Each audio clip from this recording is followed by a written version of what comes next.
الحمد للہ رب العالمین والصلاة والسلام علی رسولہ الکریم اما بعد فاعوذ باللہ من الشیطان الرجیم بسم اللہ الرحمن الرحیم کلا والقمر واللیل اذ ادبر والصبح اذا اسفر انہا لإحدى الكبر نذیرا للبشر لمن شاء منکم ان یتقدم او یتأخر کل نفس بما کسبت رہینۃ الا اصحاب الیمین فی جنات یتساءلون عن المجرمین ما سلککم فی سقر قالوا لم نک من المصلین وَلَمْ نَكُ نُطْعِمُ الْمِسْكِينَ وَكُنَّا نَخُوضُ مَعَ الْخَائِضِينَ وَكُنَّا نُكَذِّبُ بِيَوْمِ الدِّينِ حَتَّى أَتَانَا الْيَقِينُ صدق اللہ العظیم۔ واجب الاحترام سامعین، السلام علیکم ورحمۃ اللہ وبرکاتہ۔ سورہ المدثر کی 32 سے لے کے 48 نمبر آیات تک تلاوت کرنے کی سعادت حاصل کی ہے۔ ان آیات کا ترجمہ یوں ہے: ہاں ہاں چاند کی قسم اور رات کی قسم جب وہ پیٹھ پھیرنے لگے، اور صبح کی قسم جب روشن ہو جائے، یقیناً دوزخ بڑی آفتوں میں سے ایک آفت ہے، ڈراوا ہے لوگوں کے لیے، ان کے لیے جو تم میں سے آگے بڑھنا چاہتے ہیں یا پیچھے رہنا چاہتے ہیں۔ ہر نفس اپنے عملوں میں گروی ہے، سوائے اصحاب یمین کے جو جنتوں میں ہوں گے۔ اہل جنت پوچھیں گے مجرموں سے کہ کس جرم نے تم کو دوزخ میں داخل کیا؟ وہ کہیں گے ہم نماز نہیں پڑھا کرتے تھے اور مسکین کو کھانا بھی نہیں کھلایا کرتے تھے، اور ہم ہرزہ سرائی کرنے والوں کے ساتھ ہرزہ سرائی میں لگے رہتے تھے، اور ہم جھٹلایا کرتے تھے روز جزا کو، یہاں تک کہ ہمیں موت نے آ لیا۔ اللہ کا قول سچا ہے جو بڑی ہی عظمت والا ہے۔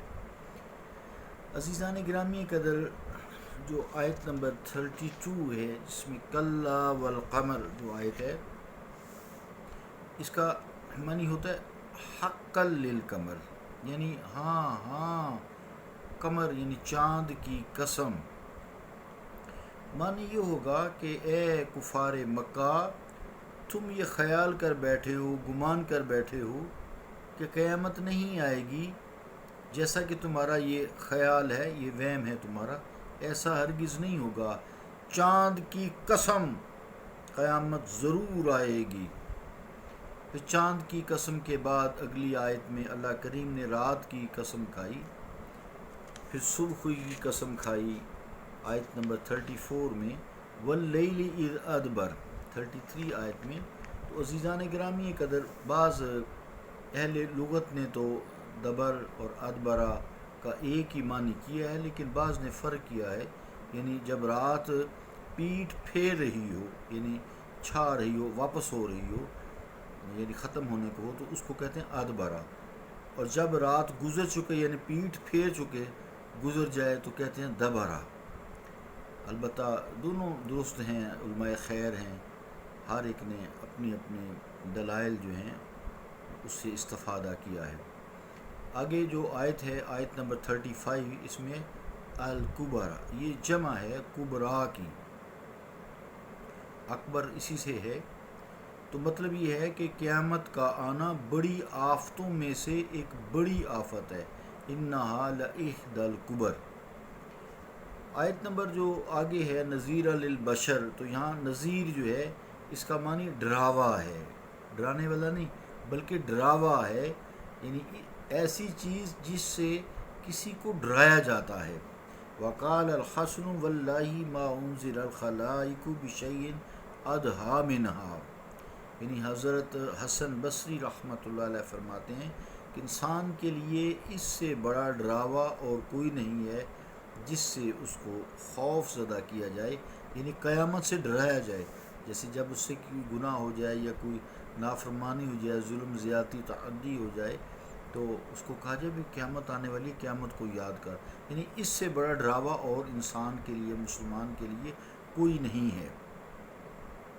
آیت نمبر 37 میں فرمایا کہ قسم کھا کے سب کی، دن کی، صبح کی، رات کی، چاند کی، قیامت کے بارے میں آگاہ کیا، اور پھر کہا یہ بہت بڑا ڈراوا ہے. اس کے بعد پھر فرمایا اب تمہاری مرضی ہے کہ تم میں سے کوئی نیکیوں کی طرف سبقت لے جاتا ہے یا برائیوں میں پھنس کر پیچھے رہ جاتا ہے. لمن شاء منکم، تم میں سے پھر جس کی مرضی ہے ان یتقدم او یتأخر، چاہے تو پیچھے رہ جانے والوں میں سے ہو جائے، چاہے آگے بڑھنے والوں یعنی درجات میں بڑھنے والوں میں سے ہو جائے. رہینہ ہے آگے لفظ کل نفس بما کسبت رہینہ، آیت نمبر 38 میں. تو آیت میں جو رہینہ کا لفظ ہے، رہین یہ جو ہے تانیث ہے، اور اس کا جو مطلب ہوتا ہے رہن، گروی، جیسے گروی مکان لیتے ہیں، کوئی دکان لیتے ہیں یا کوئی چیز گروی ڈال دیتے ہیں، سونا ہے یا کوئی چیز ہے. تو مراد یہ کہ ہر نفس، ہر جان اپنے ہی گروی ہے. کیا کمال آیت ہے، کل نفس بما کسبت رہینہ. پھر آگے تخصیص کیا الا اصحاب الیمین، سوائے اصحاب یمین کے، آیت نمبر 39 میں. تو ان سے اصحاب یمین سے مراد کون سے لوگ ہیں، اس بارے میں علماء خیر نے مختلف اقوال فرمائے ہیں. یعنی ایک وہ کہ مومنین کے چھوٹے بچے یہ یقینی جنت میں جائیں گے، اور وہ لوگ جن کے اعمال نامے دائیں ہاتھ میں دیے جائیں، دائیں ہاتھ والے.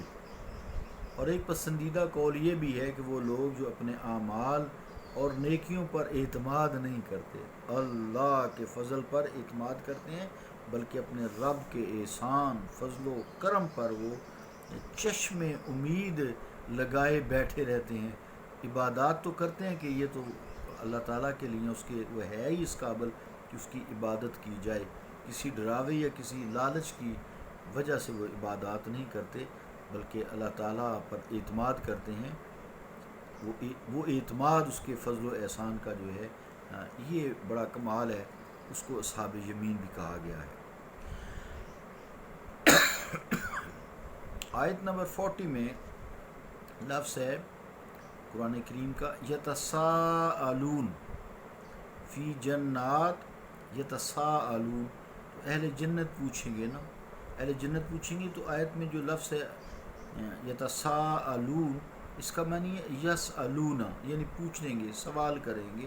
تفسیر قرطبی، اہل جنت دوزخیوں سے پوچھیں گے تمہیں کس جرم کی وجہ سے جہنم میں دردناک عذاب میں مبتلا کیا گیا ہے. وہ جواب دیں گے کہ ہمارے 2 قصور تھے جس کی ہمیں سزا ملی ہے. ایک، اپنے رب کریم کو سجدہ نہیں کیا کرتے تھے ہم، یعنی نماز نہیں پڑھتے تھے، اکڑے اکڑے رہتے تھے. کبھی بھولے سے بھی خیال نہیں آیا وہ مالک ہے جس نے ہمیں یہ جان، مال، عزت، نعمتیں دی ہیں، کبھی بھولے سے بھی خیال نہیں آیا کہ اس کی عبادت بھی ضروری ہے.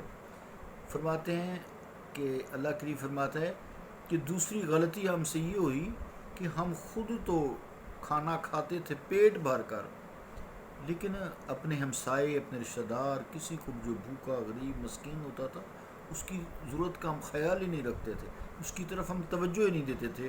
وہ ہمارے پڑوس میں کئی روز بھوکے بلکتے رہتے تھے، بچے کیا بڑے کیا، ہم نے کبھی ان تک پرواہ نہیں کی. یہ ہماری 2 غلطیاں تھیں. ایک تو ہم نماز نہیں پڑھا کرتے تھے، دوسرے ہم بھوکوں کو کھانا نہیں کھلاتے تھے۔ عزیزان گرامی قدر، یہاں آپ دیکھیں اس آیت کی ترتیب میں بھی، ان آیات کی، کہ نماز جو تمام عبادتوں سے اعلیٰ و عرفہ ہے، اس کا تارک اور پھر فقراء اور مساکین کی ضروریات زندگی سے غفلت برتنے والا، دونوں ایک جیسی جہنم کی سزا کے مستحق قرار دیے گئے ہیں۔ جہاں اسلام اللہ تعالیٰ کی عبادت، وحدہ لا شریک کی عبادت کی طرف مسلمانوں کی، ایمان والوں کی توجہ مبذول کراتا ہے، انسان کی توجہ مبذول کراتا ہے، وہاں اللہ تعالیٰ انسان کی معاشی ضروریات کو بھی خیال رکھتا ہے اور فرمایا کہ رزق میں ہی دیتا ہوں، لیکن دو تم اسے، تم کھانا کھلو، میں تمہیں اور دوں گا، اس کو بھی میں ہی دیتا ہوں، میں ڈائریکٹ بھی دے سکتا ہوں، لیکن اے انسان تمہیں دیا ہے، تم ذرا دو تاکہ تمہاری بھی اصلاح ہو جائے، تم اس لالچ میں نہ پڑ دو، میں تمہیں بھی دینے والا ہوں، ان کو بھی دینے والا ہوں، تمہیں ذرا میں اور طریقے سے دے رہا ہوں، ان کو میں جو ہے تمہارے ہاتھ سے دلاتا ہوں، میری راہ میں خرچ کرو، اگر نہیں خرچ کرو گے تو میں سوال جواب تم سے کروں گا۔ اللہ رب العالمین ہمیں دین کی سمجھ عطا فرمائے۔ صلی اللہ تعالیٰ علی رسول خیر خلقہ محمد وعلی آلہ واصحابہ اجمعین برحمتک یا ارحم الراحمین۔